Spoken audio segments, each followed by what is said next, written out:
रमजान के पूरे 30 रोजों के बाद आज ईद आई है। कितना मनोहर, कितना सुहावना प्रभात है। आज का सूर्य देखो, कितना प्यारा, कितना शीतल है। मानो संसार को ईद की बधाई दे रहा है। गांव में कितनी हलचल है। ईदगाह जाने की तैयारियां हो रही है। किसी के कुर्ते में बटन नहीं है, पड़ोस के घर में सुई धागा लेने दौड़ा जा रहा है। किसी के जूते कड़े हो गए हैं, उनमें तेल डालने के लिए तेली के पास भागा जाता है। जल्दी जल्दी बैलों को सानी पानी दे दें। ईदगाह से लौटते लौटते दोपहर हो जाएगी। 3 कोस का पैदल रास्ता, फिर सैकड़ों आदमियों से मिलना भेंटना। दोपहर के पहले लौटना असंभव है। लड़के सबसे ज्यादा प्रसन्न है। किसी ने एक रोजा रखा है, वह भी दोपहर तक। किसी ने वह भी नहीं। लेकिन ईदगाह जाने की खुशी उनके हिस्से की चीज है। रोजे बड़े बूढ़ों के लिए होंगे, इनके लिए तो ईद है। रोज ईद का नाम रटते थे, आज वह आ गई। अब जल्दी पड़ी है कि लोग ईदगाह क्यों नहीं चलते। उनकी अपनी जेबों में तो कुबेर का धन भरा हुआ है। बार बार जेब में से अपना खजाना निकाल कर गिनते हैं और खुश होकर फिर रख देते हैं।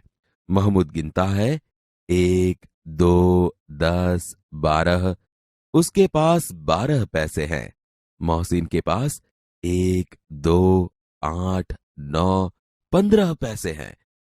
इन्हीं अनगिनत पैसों से अनगिनत चीजें लाएंगे।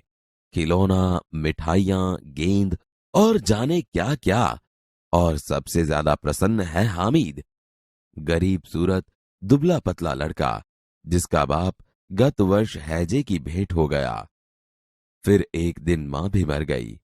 अब हामिद अपनी बूढ़ी दादी अमीना की गोद में है और उतना ही प्रसन्न है। हामिद के पांव में जूते नहीं है, सिर पर एक पुरानी टोपी है जिसका गोटा काला पड़ गया है। फिर भी वह प्रसन्न है। अभागिन अमीना अपनी कोठरी में बैठी रो रही है। आज ईद का दिन और उसके घर में दाना नहीं। इस अंधकार और निराशा में वह डूबी जा रही है। किसने बुलाया था इस निगोड़ी ईद को? अमीना का दिल कचोट रहा है। गांव में बच्चे अपने अपने बाप के साथ जा रहे हैं। हामिद का बाप अमीना के सिवाय और कौन है? उसे कैसे अकेले जाने दे? उस भीड़ भाड़ में बच्चा कहीं खो गया तो क्या होगा? नहीं, अमीना उसे यूं न जाने देगी। नन्ही सी जान 3 कोस चलेगा कैसे? पैरों में छाले पड़ जाएंगे। जूते भी तो नहीं है। कुल 2 आने पैसे बच रहे हैं। 3 पैसे हामिद की जेब में, 5 अमीना की बटुए में। यही तो बिसात है और ईद का त्योहार। अल्लाह ही बेड़ा पार लगाए। तुम डरना नहीं अम्मा, मैं सबसे पहले आऊंगा। गांव से मेला चला और बच्चों के साथ हामिद भी जा रहा था। कभी दौड़कर आगे निकल जाता, फिर किसी पेड़ के नीचे खड़े होकर साथ वालों का इंतजार करता। हामिद के पैरों में तो जैसे पर लग गए हैं।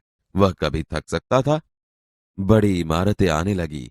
यह अदालत है, यह कॉलेज है, यह कलाघर है। आगे चले। हलवाइयों की दुकानें शुरू हुई।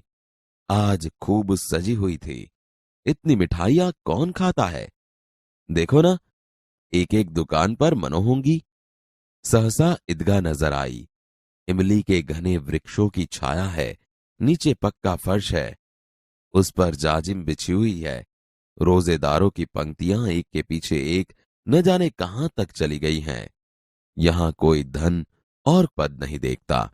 इन ग्रामीणों ने भी वजू किया और पिछली पंक्ति में खड़े हो गए। कितना सुंदर संचालन है, कितनी सुंदर व्यवस्था। हजारों सिर एक साथ सिजदे में झुके जाते हैं, फिर सब एक साथ खड़े हो जाते हैं। मानो भ्रातृत्व का एक सूत्र समस्त आत्माओं को एक कड़ी में पिरोए हुए हैं। नमाज खत्म हो गई। लोग आपस में गले मिल रहे हैं। अब मिठाइयां और खिलौनों की दुकानों पर धावा होता है। ग्रामीणों का यह दल इस विषय में बालकों से कम उत्साही नहीं है। यह देखो, हिंडोला है, 1 पैसा देकर चढ़ जाओ। कभी आसमान पर जाते हुए मालूम होता है, कभी जमीन पर गिरते हुए। यह चरखी है, लकड़ी के हाथी, घोड़े और ऊंट छड़ों से लटके हुए हैं। 1 पैसा देकर बैठ जाओ और 25 चक्करों का मजा लो। महमूद, मोहसिन, नूरे और सम्मी इन घोड़ों पर बैठते हैं। हामिद दूर खड़ा है। 3 पैसे तो उसके पास हैं। अपने कोष का 1/3 जरा सा चक्कर खाने के लिए नहीं दे सकता। सब चरखियों से उतरते हैं, खिलौने लेंगे। इधर दुकानों की कतार लगी हुई है। तरह तरह के खिलौने हैं। सिपाही और गुजरिया, राजा और वकील, बिश्ती और धोबिन। वाह, लगता है अब बोलना ही चाहते हैं। महमूद सिपाही लेता है, खाकी वर्दी और लाल पगड़ी वाला, कंधे पर बंदूक रखे हुए। मालूम होता है अभी कवायद किए चला आ रहा है। मोहसिन को भिश्ती पसंद आया। कमर झुकी हुई, ऊपर मशक रखे हुए हैं। मशक का मुंह एक हाथ से पकड़े हुए है। कितना प्रसन्न है, शायद कोई गीत गा रहा है। बस मशक से पानी उड़ेलना ही चाहता है। नूरे को वकील से प्रेम है। काला चौगा, नीचे सफेद अचकन, अचकन के सामने की जेब में घड़ी, सुनहरी जंजीर, एक हाथ में कानून का पोथा लिए हुए। मालूम होता है अभी किसी अदालत से जिरह या बहस के लिए चले आ रहे हैं। ये सब 2-2 पैसों के खिलौने हैं। हामिद के पास कुल 3 पैसे हैं। इतने महंगे खिलौने कैसे ले? खिलौना कहीं हाथ से छूट पड़े तो चूर चूर हो जाए, जरा पानी पड़े तो सारा रंग धुल जाए। ऐसे खिलौने किस काम के? उन्हें लेकर वह क्या करेगा?